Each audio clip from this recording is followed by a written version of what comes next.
Hi everyone, आज हम बात करेंगे दूध के दांत के बारे में। दूध के दांत को मिल्क टीथ कहा जाता है, प्राइमरी टीथ कहा जाता है, डेसिडियस टीथ कहा जाता है। उसको मिल्क टीथ इसलिए कहा जाता है क्योंकि वो मिल्की वाइट रहते हैं दूध का, और दूध के दांतों का रिफ्रैक्टिव इंडेक्स सिमिलर रहता है, इसकी वजह से उसको मिल्की टीथ कहा जाता है। कई सारे पेरेंट्स जो रहते हैं उनको ये एक डाउट रहता है कि ये दूध के दांत तो गिरने वाले हैं, क्या ये इतने जरूरी है या फिर इसका ट्रीटमेंट करना जरूरी है क्या? तो ये डाउट आज हम क्लियर करते हैं। दूध के दांत बहुत जरूरी है, इसके कई सारे रीजंस हैं। सबसे पहला रीजन है कि बच्चों के स्माइल के लिए बहुत इंपॉर्टेंट है। बच्चों के जो आगे के दांत रहते हैं, अगर उसमें दांतों का सड़न लग गया, कीड़ा लग गया, तो जो आगे के दांत है वो येलोइश या फिर ब्राउनिश डिस्कलरेशन जैसा दिखता है, तो बच्चों के कॉन्फिडेंस पे ये असर होता है। दूसरा बहुत इंपॉर्टेंट पॉइंट ये है कि बच्चों के स्पीच और प्रोनाउंसिएशन के लिए कई सारे वर्ड्स ऐसे रहते हैं जिसमें फ, व, थ ये यूज होते हैं, और ये सारे वर्ड्स को प्रोनाउंस करने के लिए दांत और टंग का कोऑर्डिनेशन जरूरी होता है। अगर दांतों के सड़न की वजह से दांत को निकालना पड़ा तो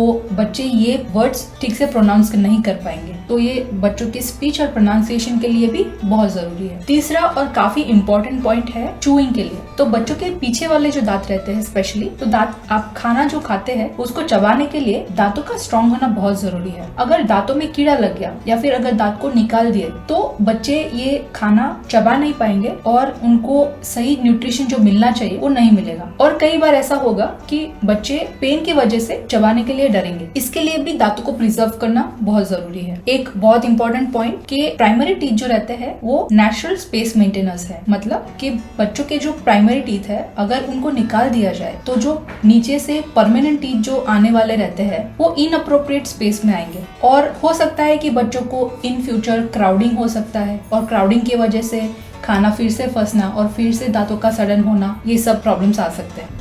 एक और चीज ये है कि जो बच्चों के दांत रहते हैं प्राइमरी टीथ, उसके बराबर नीचे की तरफ जो परमानेंट टीथ इरप्ट होते हैं उनके टूथ बड्स रहते हैं। अगर दूध के दांत को सडन लग गई और उसको ठीक नहीं किया गया तो कि परमानेंट टूथ बड को डैमेज हो सकता है, और उसके वजह से परमानेंट आने से पहले ही उनको बहुत ज्यादा डिफेक्ट हो सकती है। तो इन शॉर्ट बच्चों के मिल्क टीथ या प्राइमरी टीथ को बचाना बहुत ज्यादा जरूरी है। ये जो रहते हैं वो एक कमिंग परमानेंट टीथ के लिए जगह अकोमोडेट करते हैं। जैसे जैसे बच्चा ग्रो होता जाएगा उनके जॉ भी ग्रो होते जाएंगे, तो ये जो प्राइमरी टीथ अगर निकाल दिया गया तो वो सब डिस्टर्बेंस आने लग जाते हैं। बच्चों को माल ऑक्लूजन, क्राउडिंग, ये सब प्रॉब्लम स्टार्ट होती है। तो बच्चों के कॉन्फिडेंस से लेके उनकी स्माइल, उनका च्यूइंग, उनका न्यूट्रिशन, उनके साइकोलॉजिकल वेलबींग के लिए, ये सब चीजों के लिए बच्चों के प्राइमरी टीथ बहुत ज्यादा जरूरी है। अगर आपको ऐसे कोई लोग मिलते हैं जो आपको बोलते हैं कि ये तो प्राइमरी टीथ है ना, एनीवेज ये झड़ने वाले हैं, तो उनको ये जानकारी जरूर बताए, या फिर उनको मेरा वीडियो देखने के लिए कहे। आप ये वीडियो शेयर कर सकते हो। अगर दूसरे कोई डाउट्स है आपको बच्चों के